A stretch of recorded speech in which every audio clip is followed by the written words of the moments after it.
Podcast time, baby.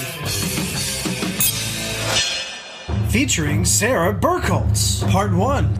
All right, everybody, welcome back to the podcast. This is Michael Midnight, and as we are continuing on our topics for recruiting, today's topic is actually going to be placing talent. With us today, we do have Sara Berkholtz. Sara has successfully helped 900 professionals placing accountants, financial analysts, and managers. Sara, good morning. We're glad to have you with us. Good morning. So happy to be here. Thank you for having me. Glad to hear it. The first question I always like to ask with anybody who is in the recruiting field is, what was it really about recruiting that made you want to get into the field in the first place? So like many other recruiting professionals, I kind of fell into the field. I was initially exposed to recruitment when I was working for the Office of New Student Programs at American University. I was charged with hiring a staff of 15 people to lead 3 months worth of events catering to thousands of people. And I caught the recruitment bug. I never went to college envisioning that I would get a degree in recruitment. That doesn't even exist. And I loved the feeling of helping other people obtain employment. It's the best feeling in the world. I really love recruitment a lot. And I love getting to connect people with jobs that will supply them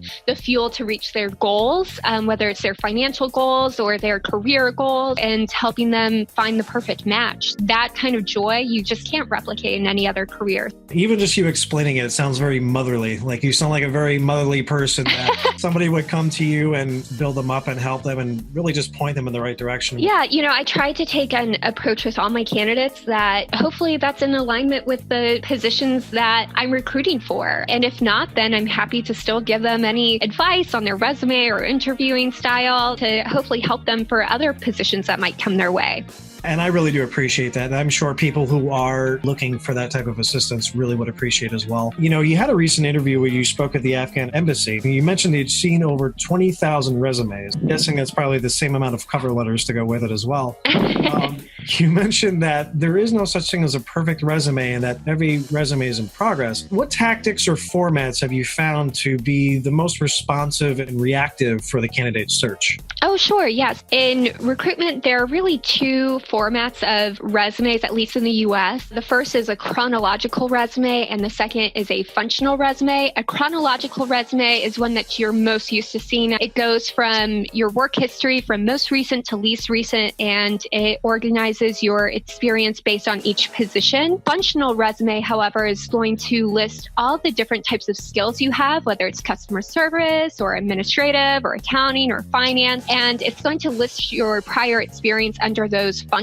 I find that more often than not, hiring managers prefer the chronological resume because it helps them understand when and where. However, I do think that there are good reasons to use a functional resume, especially if someone has had a gap of employment. Those are the cases where I think it's okay to use, but 98% of cases, your resume is probably going to look the best in chronological format. The best result you can have is a request to interview.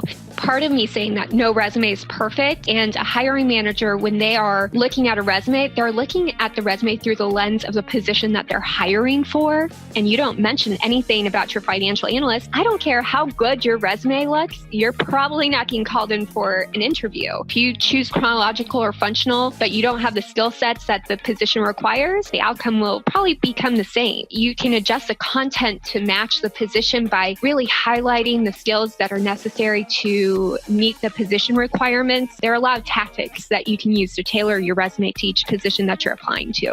Industry, I found, isn't necessarily the most predominant marker of why a candidate will be brought in for an interview as much as skill set. So if you have the skills and the experience necessary to complete the task, even if you come from a different industry, you can do chronological or functional. I will tell you that what is most important is where that skill set is at in terms of the location of your resume. So if you open up a file in Word, you normally will have the default setting of seeing the top 3/4 of the first page of your resume. When a manager is looking at a resume, and there's a lot of research that suggests that a manager and a recruiter will look at a resume for 6 seconds or less, they're not necessarily scrolling through your entire resume. So that initial first 3/4 of that first page is what is necessary to make a good impression. If you can squeeze your experience on a chronological or a functional resume, then I think that you've got a good format overall.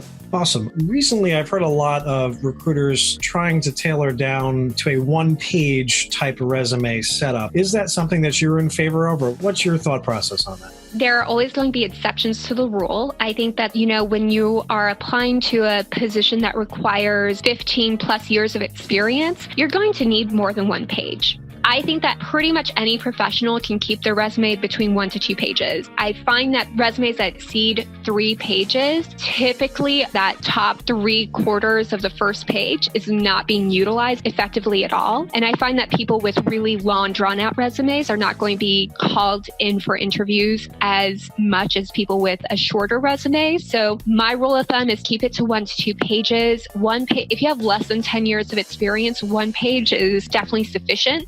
More than 10 years of experience, or if you're in certain fields like academia or medicine, you might need more real estate on your resume to fit all the qualifications necessary. If you are in any kind of publishing role, or if you have samples of work that you need to include, rather than saving it under your resume document, I would just recommend having a completely separate document to consider rather than trying to fit everything onto your resume.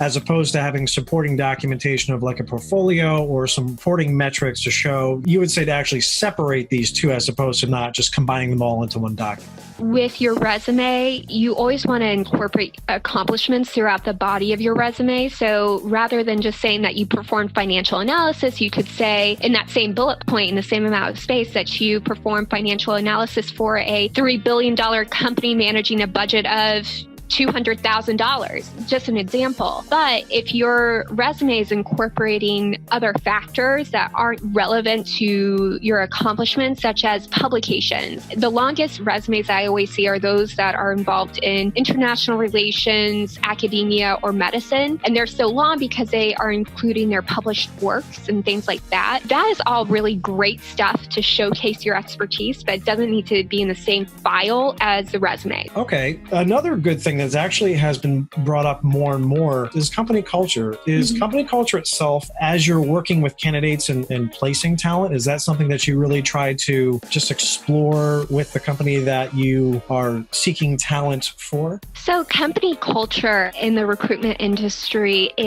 I don't think has really properly been defined. People just throw out company culture as the same name as like their mission or commonalities between their employees. To me, company culture means it's an indicator of how people treat each other. That to me is what culture is defined as. How do people treat each other? Different companies have different ways of treating each other. There are more casual companies where people can treat each other more friendly in terms of more of a casual friend-like stance. And there are company cultures that are a little bit more professional and buttoned up.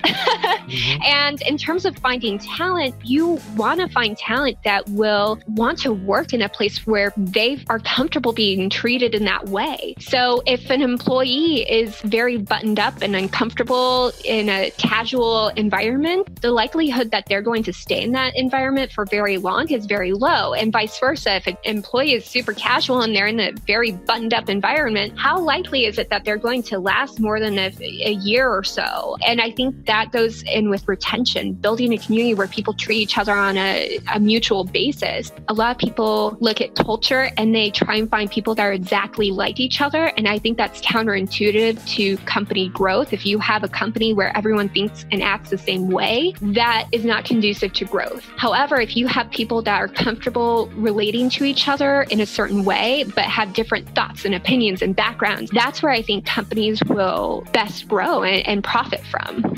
I can't agree more with that statement. It covers everything that I've had on my mind and even that I have dealt. It just reminds me personally, I had a contract that I went in for, design and marketing contract, where it was a smaller company, local, like a fishing shop type thing. And the guy seemed pretty straightforward when I talked with him, very nice guy. It was just a very quiet atmosphere and not a lot of people seemed like they were talking. I understand places are busy and I've worked where, suit and tie in New York City and casual polo and jeans in the office this as well. But I just remember him talking about how it's really great company culture and how he's really, he really invests in his employees. This was a 1099 position that he was offering. There was no paid time off. There was no benefits. There wasn't really anything else. So I was just confused when I heard it. I'm like, how exactly are you investing in your employees? It just, the message that he was relaying didn't match the one that was actually there. Wow, that was helpful. Tune in next week to see Sarah's final thoughts on resume arrangements for success and seeking out a good fit for your next employment opportunity. Have a question yourself for Sarah? You can find her on Twitter every Friday answering those burning hot topics of interest at Ask Sarah B. AskSarabee. Have your own recruiter or candidate story that you want to share with us? If you are listening on YouTube, comment below. If you're listening on iTunes, Google Play, SoundCloud, or your podcast app of choice, feel free to email your experience to go@miketech.tv. You can also find our full conversation of this episode on YouTube at youtube.com/MikeTech Studios. That's MIKTEK Studios. Thanks for checking out this episode, and feel free to like, subscribe, and share our content. And until next episode, this is Michael Midnight. Class dismissed.